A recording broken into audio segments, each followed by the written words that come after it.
ये आकाशवाणी रायपुर है। प्रादेशिक समाचार बुलेटिन के साथ मैं शुभ्रा भट्टाचार्य।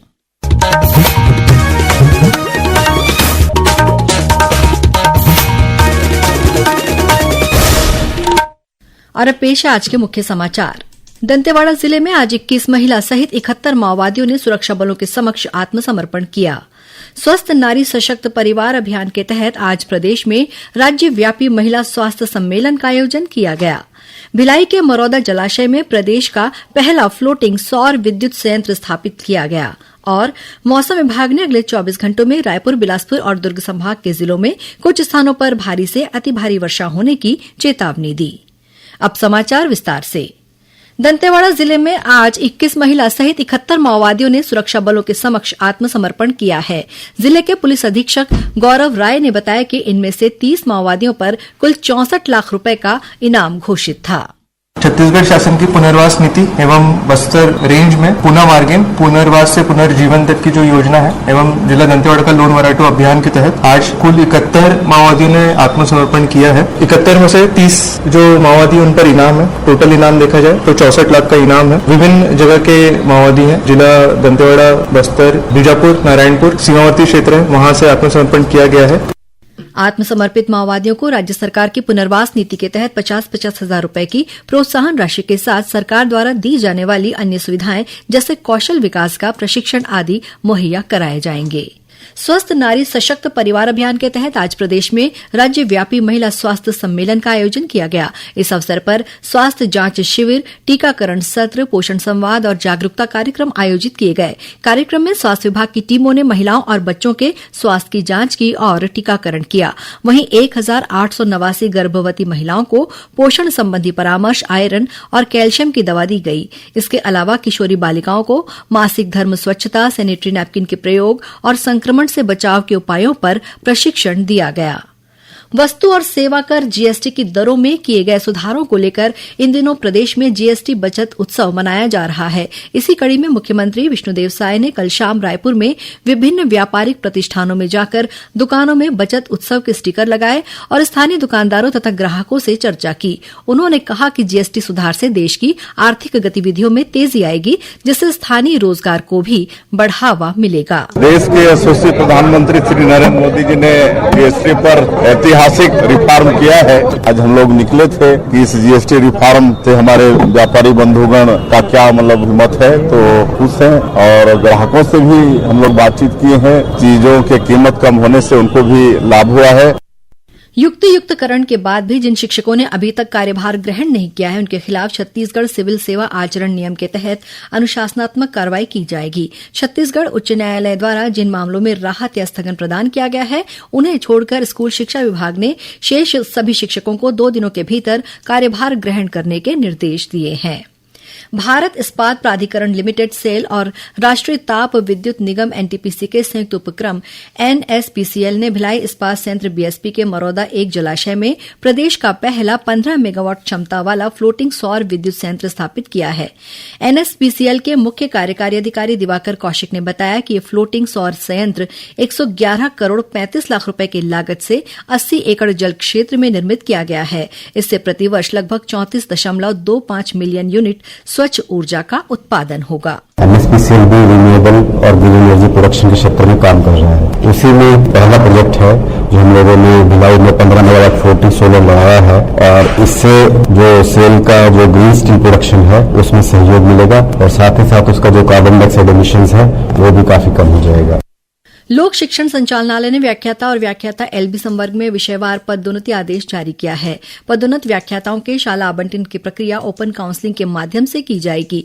काउंसलिंग की प्रक्रिया कल 25 से 28 सितंबर तक रायपुर के शंकर नगर स्थित शिक्षा महाविद्यालय परिसर में संपन्न होगी। इस प्रक्रिया में 1106 पदोन्नत व्याख्याता एलबी शामिल होंगे। विभागीय अधिकारियों ने बताया कि काउंसलिंग से संबंधित सूची, रिक्त पदों की सूची और समय सारणी विभागीय पोर्टल पर उपलब्ध है। मुख्यमंत्री विष्णुदेव साय ने धमतरी जिले के करेली बड़ी गांव में आयोजित राज्य स्तरीय महतारी सदन लोकार्पण कार्यक्रम में मनरेगा दर्पण नागरिक सूचना पटल का शुभारंभ किया। क्यूआर कोड और जीआईएस तकनीक पर आधारित ये पहल गांव में डिजिटल सशक्तिकरण और सुशासन की दिशा में मील का पत्थर साबित होगा। इस प्रणाली से अब तक गांव का हर व्यक्ति ये जान सकेगा कि मनरेगा के तहत उसके क्षेत्र में कौन से कार्य स्वीकृत हुए हैं, कितनी राशि खर्च हुई है और काम की वर्तमान स्थिति क्या है। मुख्यमंत्री विष्णुदेव साय आज रायपुर में आयोजित छत्तीसगढ़ केयर कनेक्ट कार्यक्रम में शामिल हुए।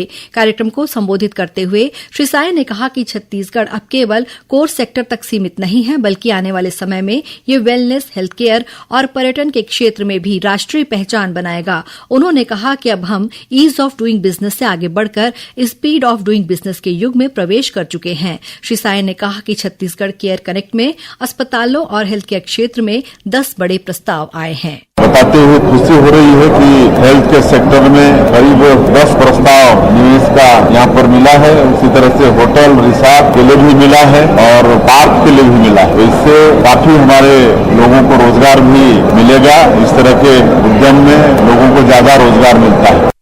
प्रादेशिक समाचार आप आकाशवाणी रायपुर से सुन रहे हैं और अब आगे बढ़ते हैं बाकी के समाचारों की ओर। सेवा और सुशासन यानी जनसेवा और सुशासन के मंत्र से प्रेरित होकर प्रधानमंत्री नरेंद्र मोदी के नेतृत्व में सरकार परिवर्तन और प्रगति लाने के लिए अथक प्रयास कर रही है।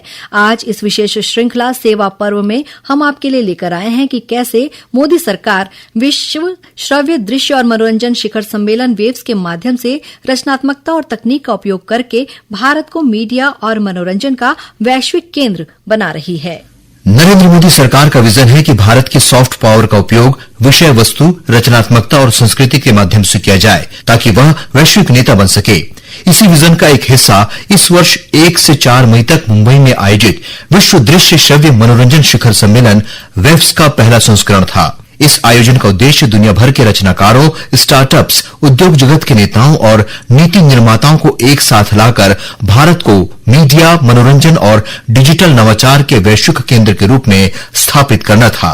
मुंबई में वेव्स का उद्घाटन करते हुए प्रधानमंत्री नरेंद्र मोदी ने इस बात पर जोर दिया कि भारत की रचनात्मक अर्थव्यवस्था सकल घरेलू उत्पाद में सकारात्मक योगदान दे सकती है। भारत की क्रिएटिव इकोनॉमी आने वाले वर्षों में जीडीपी में अपना योगदान और बढ़ा सकती है। आज Bharat film production, digital content, gaming, fashion और म्यूजिक का ग्लोबल हब बन रहा है। लाइव कंसर्ट से जुड़ी इंडस्ट्री के लिए अनेक संभावनाएं हमारे सामने हैं। आज ग्लोबल एनिमेशन मार्केट का साइज $430 बिलियन से ज्यादा का है।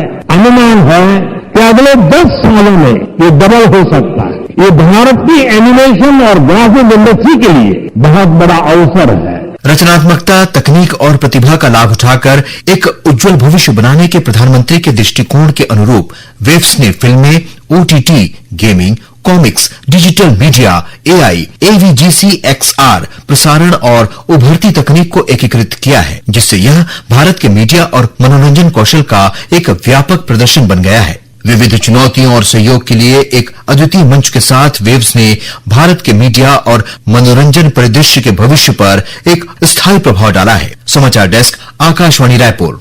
75 दिनों तक चलने वाले विश्व प्रसिद्ध बस्तर दशहरे के तहत कल शाम जोगी बिठाई की रस्म अदा की गई। जगदलपुर के सिरहासार भवन में आयोजित कार्यक्रम में विधायक किरण सिंह देव, बस्तर दशहरा समिति के उपाध्यक्ष बलराम मांझी सहित मांझी, चालकी, मेंबरीन, जनप्रतिनिधि और श्रद्धालु उपस्थित थे। और अब पेश है मौसम का हाल।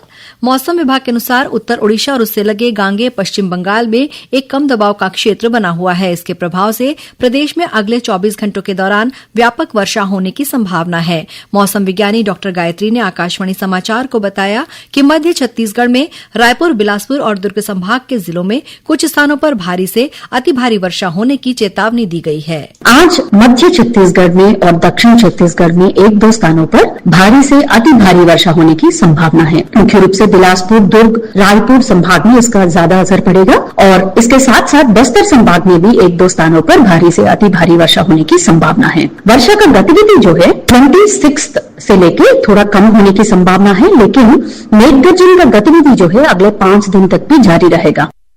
और अब कुछ समाचार संक्षेप में। स्वच्छता पखवाड़ा के तहत प्रदेश की सभी ग्राम पंचायतों में कल 25 सितंबर को विशेष स्वच्छता कार्यक्रम चलाया जाएगा और सेवा पर्व के तहत आकाशवाणी समाचार द्वारा प्रसारित की जा रही विशेष कार्यक्रमों की श्रृंखला के तहत कल 25 सितंबर को सुबह 9:15 से स्वच्छ भारत मिशन ग्रामीण पर केंद्रित विशेष कार्यक्रम का प्रसारण किया जाएगा। अंत में मुख्य समाचार एक बार फिर। दंतेवाड़ा जिले में आज 21 महिला सहित 71 माओवादियों ने सुरक्षा बलों के समक्ष आत्मसमर्पण किया। स्वस्थ नारी सशक्त परिवार अभियान के तहत आज प्रदेश में राज्यव्यापी महिला स्वास्थ्य सम्मेलन का आयोजन किया गया।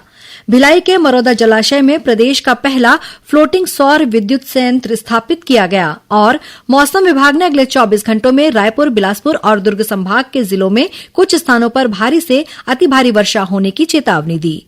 इसी के साथ प्रादेशिक समाचार बुलेटिन समाप्त हुआ। नमस्कार।